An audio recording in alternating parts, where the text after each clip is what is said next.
Mon nom est Bergitz. Je vais vous apprendre à survivre dans un environnement bordélique quand on n'a pas envie d'en foutre une rame. Je suis un territoire pas vraiment hostile, mais très imprévisible. Mon but étant de vous montrer les meilleures méthodes pour mater un film sur son ordinateur et glander comme un gros porc. Allez, j'y vais.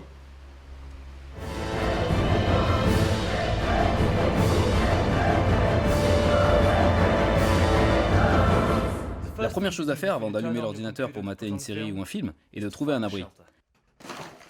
Voyons, qu'est-ce qu'on a là? J'ai une couette. J'ai trouvé aussi des baguettes. Je vais les mettre de côté, elles me serviront peut-être plus tard.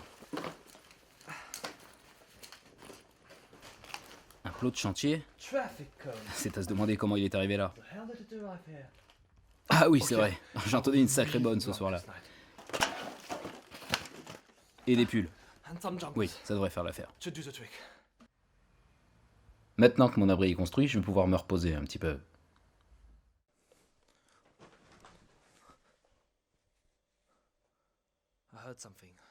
J'ai entendu un bruit. C'est peut-être la famille d'opossums qui vit sur mon lit depuis une semaine. C'est pas très confortable, mais ça me permettra de reprendre des forces. Je dois absolument trouver quelque chose à manger. Ça va pas être facile. On m'a raconté une fois l'histoire d'un geek qui s'est fait un marathon de Game of Thrones, sans s'assurer d'avoir le numéro du livreur de pizza à portée de main. On l'a retrouvé 2 jours plus tard, en slip dans un coin de sa chambre, déshydraté et désorienté. Ça lui a sauvé la vie, mais il a eu de la chance. Oh, attendez! Je viens de découvrir un paquet de chips. Avec de la chance, il en reste un peu au fond. Si, il y a quelques miettes. Les chips contiennent du sel, du glucose, des protéines et des acides carrément gras, donc ce n'est pas à négliger. Ça me permettra de tenir un petit peu. Allez, on y va.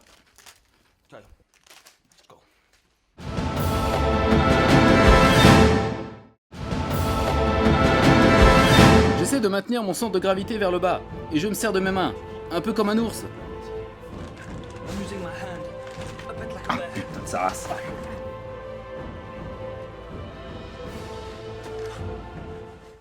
Je viens de trouver un schtroumpf, pas encore trop vieux, regardez. Des lieux comme celui-là regorgent d'aliments de ce genre. Un peu vieux, un peu passé. Ah, c'est spongieux. Un amas comme celui-ci n'est pas naturel. Ça me servira de repère si je dois faire demi-tour. Dans un bordel pareil, on peut très vite tourner en rond pendant des heures, sans s'en rendre compte. Croyez-moi, je connais.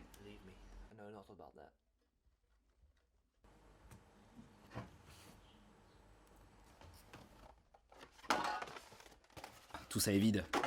J'espérais tomber sur des Oreos ou des Toufifis qu'on trouve parfois sur les tables de nuit, mais cette fois, je n'ai pas eu de chance.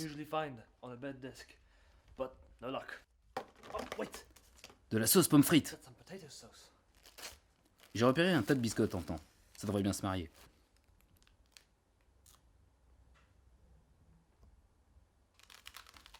La date de péremption est passée depuis 4 mois. Mais bon, tant pis. Ah, c'est vraiment pas bon. Mais dans cette situation, je n'ai pas le luxe de faire mon difficile. J'ai commis une erreur. J'ai laissé mon portable sur le bureau là-bas. Je dois trouver le moyen de le récupérer, car je viens de penser à un truc drôle que je voudrais mettre sur Facebook. Mais je n'ai pas beaucoup de temps. La lumière à travers les volets que j'ai la flemme d'ouvrir commence à s'estomper.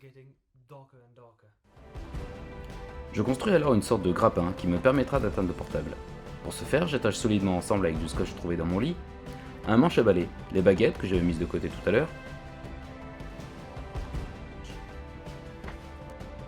ainsi qu'une sardine qui date d'un camping dans les Cévennes en 2011.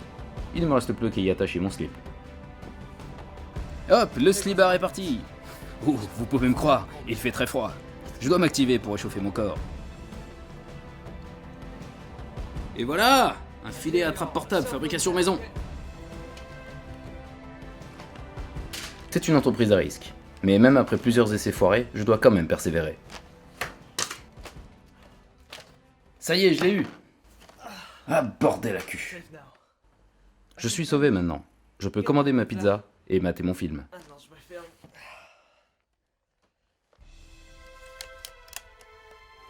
J'ai pu survivre aujourd'hui, Mais je n'oublie pas que le bordel aura toujours une longueur d'avance sur moi, et que je ne dois jamais relâcher mon intention, ni le sous-estimer. Si j'hésite à agir, ne serait-ce que pendant plus de 3 mois, il a le temps de prendre le dessus et rendre le terrain quasiment impraticable.